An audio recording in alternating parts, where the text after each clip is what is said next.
How's it going, everyone? My name is RJ, and today we got something exciting on deck. The Pixel 9 Pro Fold. It's Google's latest attempt at the foldable game, and I've spent the last 72 hours getting to know this thing. Now, let me tell you, I didn't expect to be as impressed as I am. I mean, Google's previous foldables weren't even available in Canada, so this is my first time actually using one. And right out the gate, this phone is giving me the best phone of the year vibes. This thing is almost like holding a Pokédex in my hands. Yeah, seriously. Gemini AI, dual displays, and a pretty decent camera setup. This thing is packed. So let's dive into it. And just a heads up, this isn't a direct comparison to the Z Fold 6, but I will be referencing the Z Fold 6 a little bit in this video to help you guys get a better understanding of what this thing offers. My full Z Fold 6 versus the Pixel Fold video will drop later this week, so make sure you hit that subscribe button for that banger. But for now, let's talk about the Pixel 9 Pro Fold. I've been feeling so small.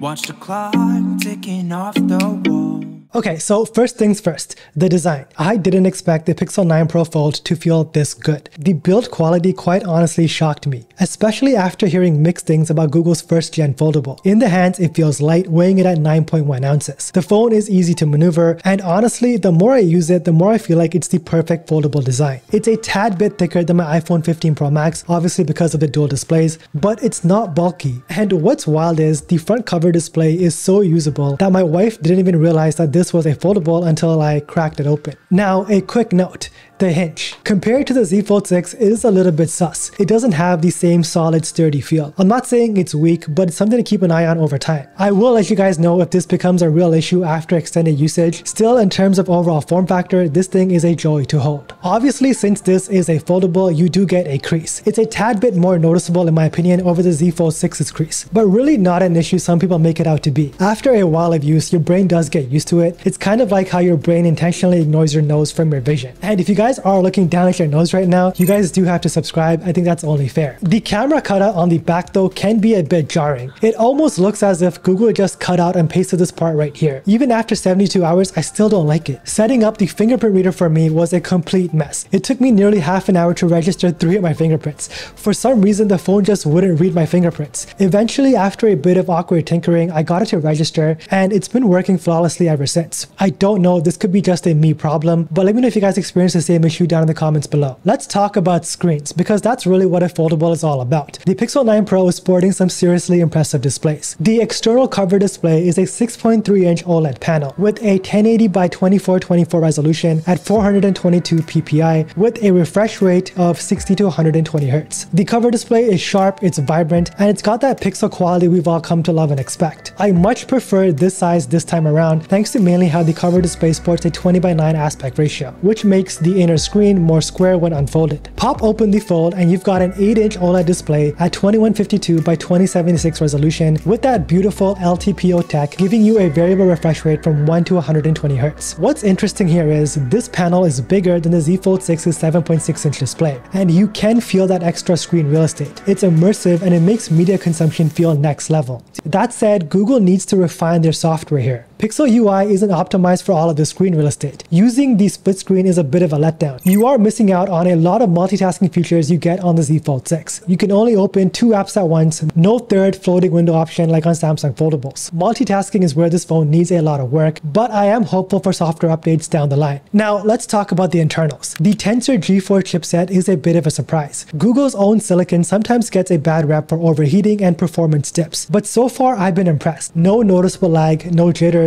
transitions and animations are smooth, and it has been handling light gaming like Call of Duty Mobile just fine. However, I did experience a little bit of overheating on 5G while using split screen, but it's nothing major. Just something to keep in mind. Despite Tensor G4 still weighs behind benchmark scores put up by the Z Fold 6, it still feels smoother than my Z Fold 6 in my day-to-day usage. Something about Pixel software optimization just makes all their devices feel incredibly smooth. Simple, superficial stuff like navigation around the interface and juggling a few apps at once still delivers the same instant responses and fluid actions that I love seeing on higher-end phones. As for the battery, this thing packs a 4650 mAh battery and is performing surprisingly well. This speaks volumes to the power efficiency of the Tensor G4. I've been able to get around 7 hours of screen on time, which is impressive given that it's got a lot of pixels to light up. My first day of usage, I had around 27% remaining and got around 4 hours and 25 minutes of screen on time. I'm plugging my phone at 6 AM and using it till 6:15 PM. On my second day, I had 55% remaining and got around 3 hours and 47 minutes of screen on time. Unplugging this phone at 7 AM and using it all the way till 11 PM. That is some crazy good battery life for a foldable.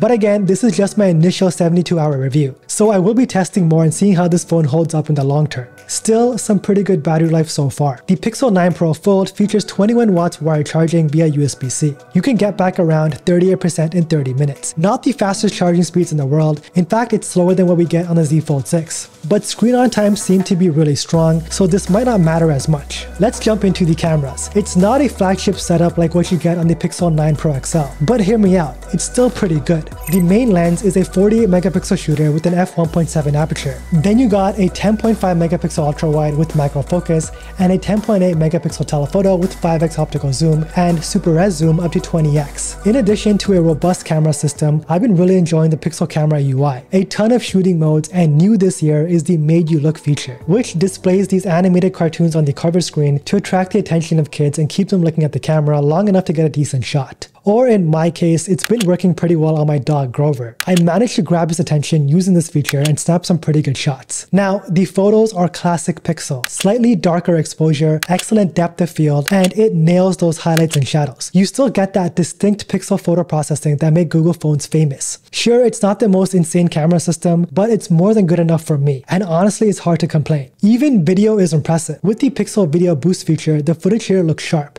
and dare I say it, it's up there with the iPhone video quality, at least in my opinion. It is a big claim, but Google has come a long way in the video department. I'll do a lot more testing in different lighting conditions and report back, but so far it's been promising. So where is the catch? Well, for starters, the Pixel 9 Pro Fold only has an IPX8 water resistant rating compared to the Z Fold 6's IP48 rating. This means that the Z Fold 6 can be submerged in 1.5 meters of water for 30 minutes and come out just fine. With the Pixel 9 Pro Fold, you need to be careful around water. It is water resistant, not waterproof. A significant distinction when you're paying flagship prices for a foldable. Now let's get back to the hinge. It's not quite as solid as Samsung's, and durability is always a concern with these foldables. You're not dealing with a traditional slab phone. You've got a lot of moving parts, which means potential issues down the road. I will be testing this hinge a lot, and I'll keep you guys posted if anything starts to feel a bit off. Here's the thing about the Pixel Fold's design. It's slightly controversial. A lot of people are going to harp on the bezels, especially on the cover display. I get it, it's not the cleanest look. The bezels on the edge are a bit thick and it doesn't look as polished as a Z Fold 6. But for me personally, that's a sacrifice I am willing to make for usability. The cover display is usable. Like I mentioned earlier, you can easily one-hand this device, which is not something I can say about the Z Fold 6. Samsung's cover display feels narrow and cramped. You're always worried it's going to slip out of your hands, and typing on it feels like a chore. The Pixel Fold, on the other hand, feels right. It's comfortable, it's easy to hold, and it's easy to pocket. Google absolutely nailed the usability factor here. And then there's the AI features that truly sets it apart from other foldables, mainly because they're so simple and intuitive to use. There's also more focus around generative AI and how it changes up the way I edit photos. Pixel Studio lets me create custom images all through descriptions I provide in a text prompt. I also love call notes, making it a breeze for me to remember what went on during a phone call because it summarizes it for me. And when you purchase this phone, you do get 1 free year of Gemini Advanced, which can do a lot more things than ChatGPT. You can transcribe YouTube videos simply by pasting a link. You can ask it to summarize an article you're reading on a website. The options are honestly endless. There's even Gemini integration right within apps like Gmail, which makes replying to emails a breeze. Seriously, my emails used to take me around 2 hours a day. Now it's not even 15 minutes thanks to Gemini Advanced. So what's the verdict on the Pixel 9 Pro Fold after 72 hours? Honestly, I did not expect this to be my favorite phone of 2024, but here we are. Google's done a lot right here. The build quality is impressive, the displays are fantastic, and the cameras are solid. It's not perfect, the hinge is something to watch, and the software definitely needs some multitasking refinements. But in terms of comfort, ease of use, and the overall foldable experience, this thing is a contender. There is a lot to love about the Pixel Fold. While it might not beat the Z Fold 6 in every department, it's definitely making waves in the foldable space. More testing and comparisons are coming, but for now, I am excited to see where Google takes this. If you are considering diving into the foldable market, this is one you should definitely check out. Make sure to subscribe because the full Pixel Fold versus the Z Fold 6 comparison is coming soon, and it's going to be a fun one. Thank you so much for watching. If you guys made it to the end of this video, drop a dolphin emoji down in the comments below. I would love to know who my true supporters are. Also, major shout out to Christian Batista and Psych Tech for joining the channel as elite members. That honestly means a lot. As always, thank you so much for watching, and don't forget to flex with your tech.